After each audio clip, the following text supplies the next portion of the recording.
This is KM Wyland, and you are listening to the 442nd episode of the Helping Writers Become Authors podcast. I'm really pondering marketing decisions right now, including the very serious consideration of switching to a nominal pen name for my fiction in order to keep it separate from my nonfiction in Amazon's recommendations. When I started out, it seemed intuitive to leverage my nonfiction platform to sell my fiction, especially since that's why I created Helping Writers Become Authors in the first place.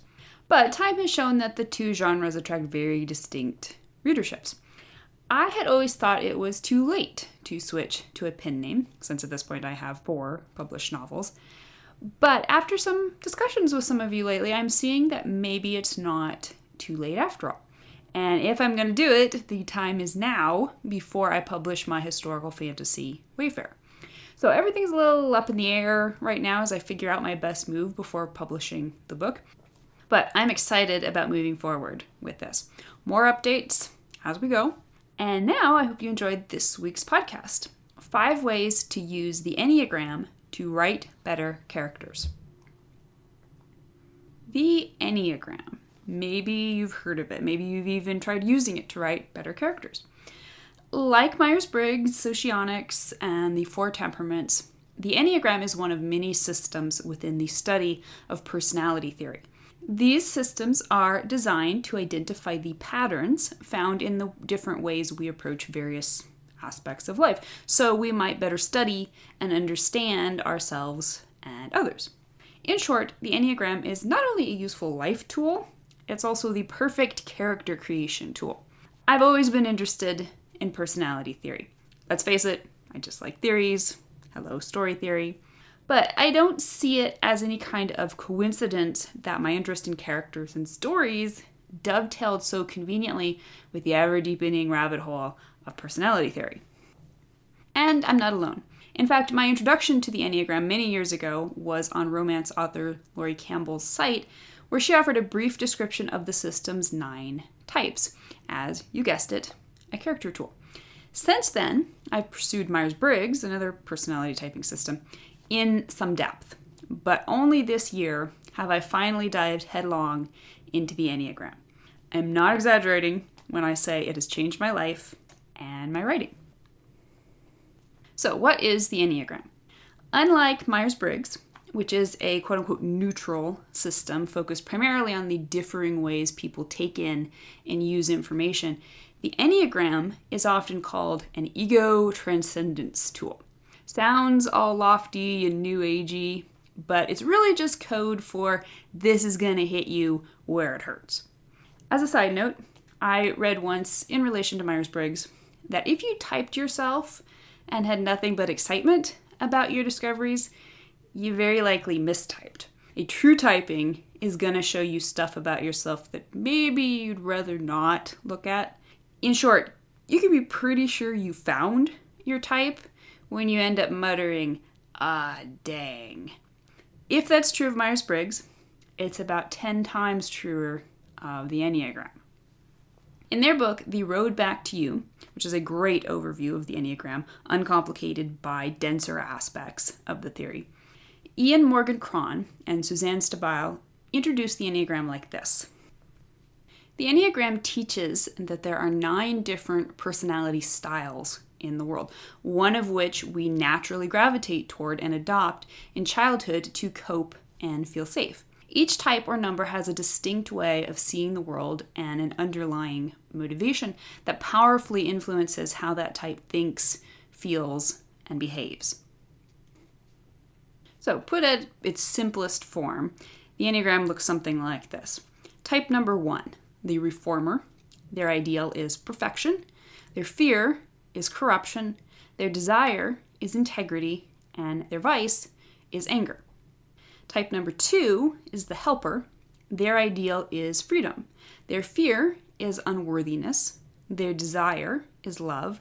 And their vice is vainglory. Type number 3 is the achiever.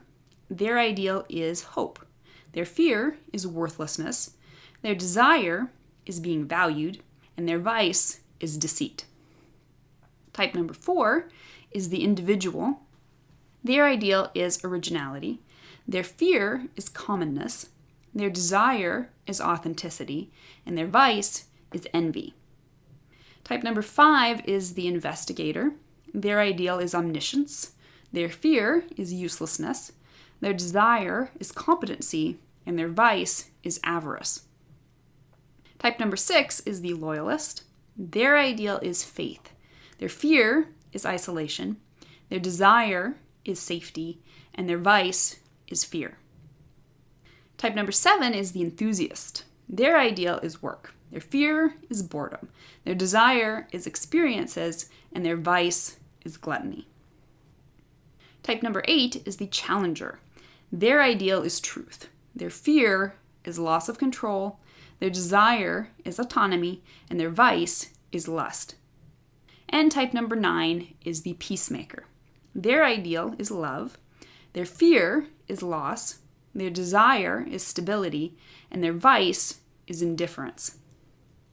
Cron and Stabile go on to say, the Enneagram takes its name from the Greek words for 9, ennea, and for a drawing or figure, gram. It is a 9-pointed geometric figure that illustrates 9 different but interconnected personality types. Each numbered point on the circumference is connected to 2 others by arrows across the circle, indicating their dynamic interaction with each other. The Enneagram is a vast and deep system, impossible to completely summarize in a short episode like this, so I'm not even going to try. However, perhaps the simplest way to sum it up is to say that the Enneagram is designed to call baloney on the defensive lies we have been programmed from childhood to tell ourselves about ourselves and the world. My experience with the Enneagram went something like this. I decided long ago, after reading the brief descriptions on Laurie Campbell's site, that I was a 5, the investigator. Introverted, studious, quirky, totally. 5s are awesome. Confidently, I started reading Cron and Stabile's book until I hit the chapter about the 3, the achiever.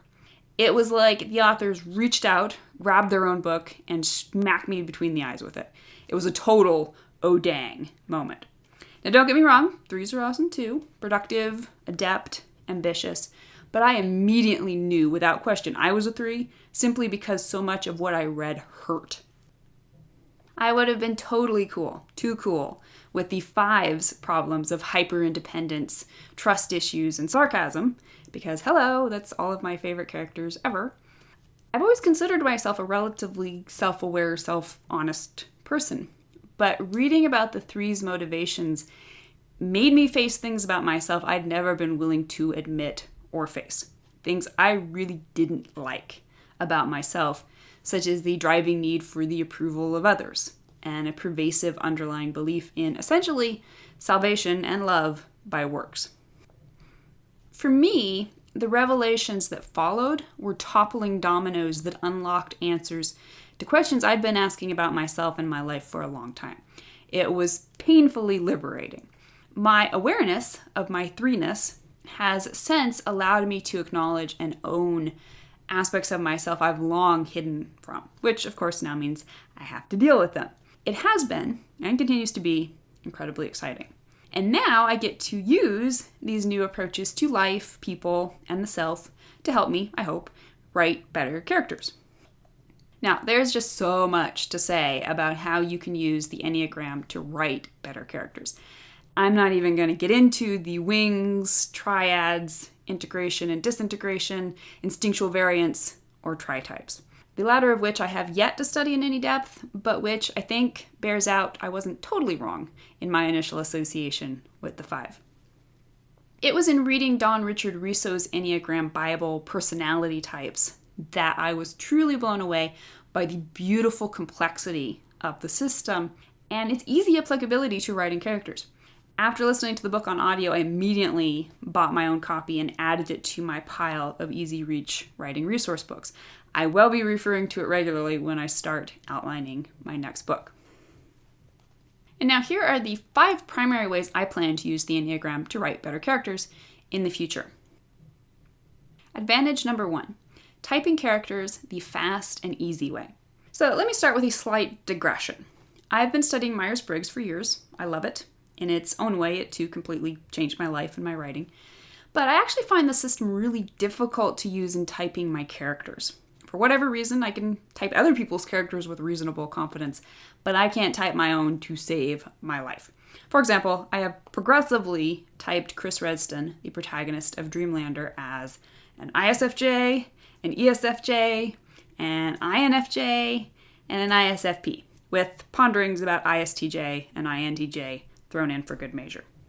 Now let me just say, I actually have serious doubts that any author is able to truly write a character with differing cognitive functions from their own. For example, as an INTJ, I might be able to fake an ESFJ character based on ESFJs I personally know, but because I share no functions with that type, can I really write about the mental process of a character who absorbs information via introverted sensing and makes judgments via extroverted feeling? Maybe, but I kind of doubt it. Now, in contrast to Myers-Briggs, the deceptive simplicity of the Enneagram makes it much easier to confidently recognize a character's likely type number and use it as a guideline while writing. Maybe it's just me, but I find it far less complicated to look at a character and recognize, oh, she's a 1, rather than running through a litany of criteria to determine her 4 cognitive functions and their order in the Myers-Briggs stack. When I do figure out a character's Enneagram, I instantly see them a little clearer and I instinctively know just a little bit more about them. Chris, by the way, is a 6, in case you were wondering. Now, although there is some overlap, the Enneagram is an entirely different system from Myers-Briggs with an entirely different focus. Typing a character according to the Enneagram doesn't accomplish the same things as will typing that character according to Myers-Briggs. So if you feel qualified, or like me, literally unable to resist, do both. Advantage number 2, keeping characters consistent, strengths and weaknesses. One of the Enneagram's primary focuses is each type's inherent strengths and weaknesses. This is convenient since one of the writer's primary focuses is each character's inherent strengths and weaknesses. Indeed, we could argue that the pairing of strength and weakness is one of the most important aspects of character in the story, since it drives everything that happens in the plot and theme. So in expanding our descriptions of the types at the beginning of the episode, a super simplistic approach to each type's strength and weakness might look like this. 1, the reformer. They are responsible and idealistic, but also judgmental and hyper-perfectionistic. Number 2, the helper, is kind and generous, but also intrusive and needy. Number 3, the achiever, is productive and adaptable, but also overly image-conscious and out of touch with emotions. Number 4, the individual, is creative and idealistic, but also self-absorbed and unrealistic. Number 5, the investigator, is perceptive and self-reliant, but also emotionally detached and cynical. Number 6, the loyalist, is loyal and engaging, but also reactive and fearful. Number 7, the enthusiast, is optimistic and fun, but also impulsive and undisciplined. Number 8, the challenger, is bold and decisive, but also domineering and combative. And number 9, the peacemaker, is calm and reliable, but also passive-aggressive and unmotivated. Once you really start studying the system, you realize there's so much more to it than just this. But even just these simple starting points give you an intuitive strength and weakness pairing for your character that sets up everything right for a character arc.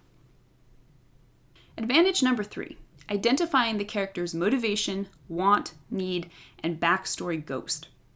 Because of the Enneagram's talent for pointing a finger at painful motivations arising from our pasts, especially our childhoods, it's perfect for figuring out the backstory ghost motivating your character's goals in your main story. The ghost, which is also sometimes called the wound, is a hole in your character's self. It's the hole where the lie the character believes first started growing. And it's the hole she must climb out of if she's to grow into wholeness by the end of her arc.